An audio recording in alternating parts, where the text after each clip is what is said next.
C'était son projet de vie, c'était sa raison de vivre. Mais pour en arriver à trouver des solutions, ben, il a fallu convaincre. Donc tout ça, ça se fait avec la rencontre avec les autres, certes, ça se fait avec des moyens, ça se fait avec des moyens techniques, ça se fait avec des moyens humains, ça se fait avec des moyens financiers. Je ne sais pas ce qu'aurait répondu mon collègue Simon Renucci là-dessus, je ne sais même pas si vous l'auriez interrogé de cette manière-là, mais ce que je sais moi, c'est qu'il faut que chaque personne soit considérée, que chaque dossier soit identifié, certes, mais que chaque personne soit considérée, et c'est à partir de là qu'on arrivera à trouver les solutions les meilleures dans l'implication dans le monde du travail, et non pas dans l'intégration dans le monde du travail. Alors c'est aussi un combat qui est le mien, c'est de faire évoluer les mots pour qu'on puisse donner du sens aux choses. Ne plus parler d'intégration lorsque on parle d'une personne handicapée. Ne plus parler de compassion. Ne plus parler de situation de handicap. Quelque chose qui m'a frappé les oreilles tout le matin. La personne est handicapée, elle n'est pas en situation passagère de handicap. Et c'est parce qu'elle est handicapée que la loi de 2005 s'applique.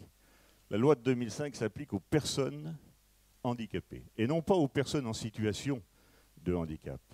Parce qu'on peut y associer à ce moment-là, et on voit qu'il y a déjà une dérive à l'ADAPT, on peut y associer les personnes en situation de handicap social. Et à ce moment-là, la portée même de la loi de 2005 ne répond plus à ces demandes-là. C'est pour cette raison qu'il faut dire qu'on s'adresse, et c'est le titre même de la loi de 2005, à des personnes handicapées, et non pas à des personnes en situation de handicap. Alors je ne veux pas faire le combat avec Ghislain Majrotte, mais on a l'habitude d'échanger sur ce point-là. On ne va pas débattre de ça ce matin, en tout cas pas moi, qui n'étais ce matin qu'un simple auditeur. Là où je vais aller cet après-midi, j'aurai la possibilité d'intervenir de façon plus officielle, puisque je suis invité comme intervenant, et je redirai ça. Et ça amuse beaucoup Jean-Marie Barbier, parce que depuis l'époque lointaine où on échange, il sait que je me redis sans arrêt. Mais à chaque fois, je dis aussi qu'il vaut mieux se redire que se contredire.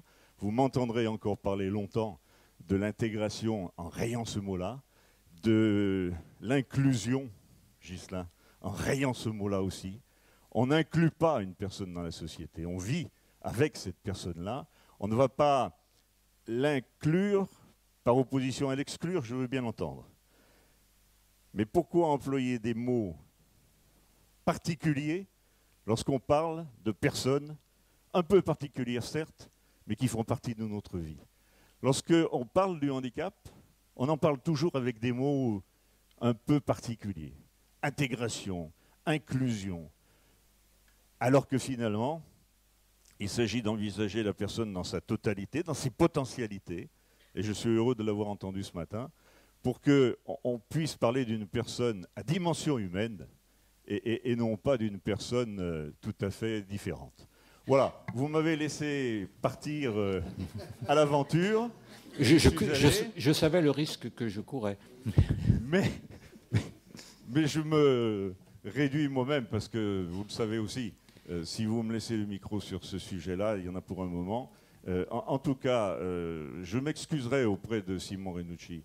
J'ai dit probablement autre chose que ce qu'il aurait voulu dire, mais puisque vous m'avez donné l'occasion de le dire, je l'ai fait bien volontiers.